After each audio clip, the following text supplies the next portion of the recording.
নমস্কার বন্ধুরা, তো আমি নতুন একটি ব্লগ নিয়ে চলে এসেছি। তো আমি চলে গেছিলাম মাঘী পূর্ণিমার দিন মায়াপুরে। তার জন্য আমি 6:30 নাগাদ বাড়ি থেকে বেরিয়েছি। এই যে আমি গোবরডাঙ্গা স্টেশনে পৌঁছে গেছি।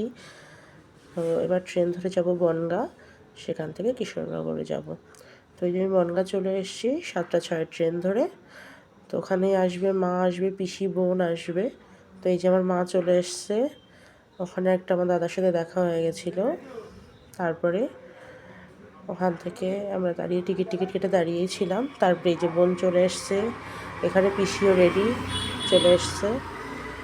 তো কিছু মনে করবেন না, আমার বাড়িটা তো বলেছি বারবার, প্রত্যেকটা ব্লগে আমি বলার চেষ্টা করি যে বাড়ির সামনেই রাস্তা, তো গাড়ির আওয়াজ একটু পাবেনি। তো এই যে সবাই বসে আছে, আর আমি বাড়ির থেকে ভোরবেলা উঠে আর কি চাউমিন করে নিয়ে গেছিলাম, এটাই খাচ্ছিলাম ট্রেনের মধ্যে বসে। তারপরে এই যে আমরা কৃষ্ণনগর পৌঁছে গেছি। ট্রেনটাই বেশ ভিড় ছিল। আর এই যে আমরা গেছি, তোর মা আর পিসি করেছে একটু এগিয়ে যেতে। এই যে তারপরে এই যে আমরা অটোতে উঠেছি কৃষ্ণনগর থেকে। ওখান থেকে আমরা যাব ফেরিঘাট পর্যন্ত। এই যে অটোতে বসে আছি আমরা। তারপরে এই যে পৌঁছে গেছি, এই যে ঘাটের কাছে যাচ্ছি আর কি, আমরা চলে এসেছি আমরা। এই যে মা উঠছে, মার তো একটু পায়ে ব্যথা, আস্তে আস্তে উঠছে।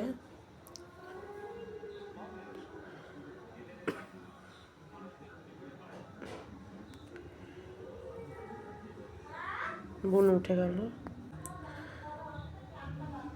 সবাই ফেরিতে দাঁড়িয়েছি। তো এবার পার হয়ে আমরা ওপারে যাব। তার মধ্যে সবাই একটু স্টাইল দিচ্ছে, সবাই সবার মতন ভিডিও করছে, ফটো তুলছে।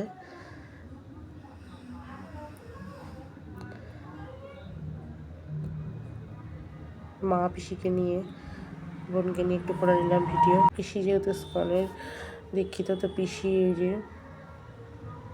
একটু হাত উঁচু করে হরে কৃষ্ণ বলছে। এটাকে জলটা দেখুন কি সুন্দর।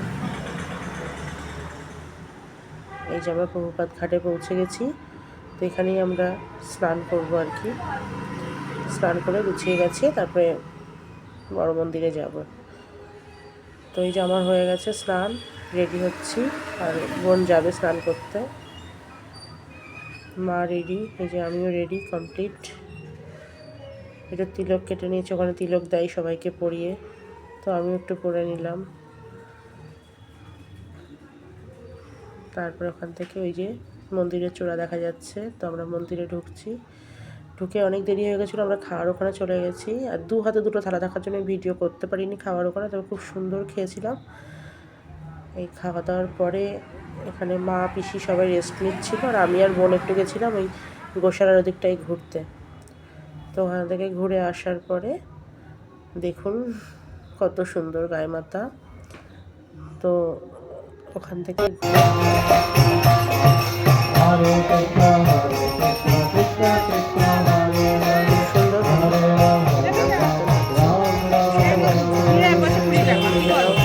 একটু নাচ করছিলাম,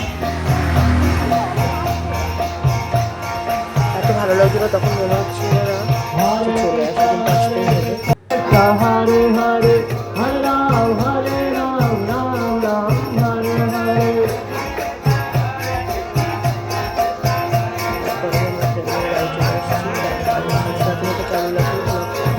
অবশ্যই জানাবেন, আর লাইক কমেন্ট শেয়ার করে দেবেন। টাটা।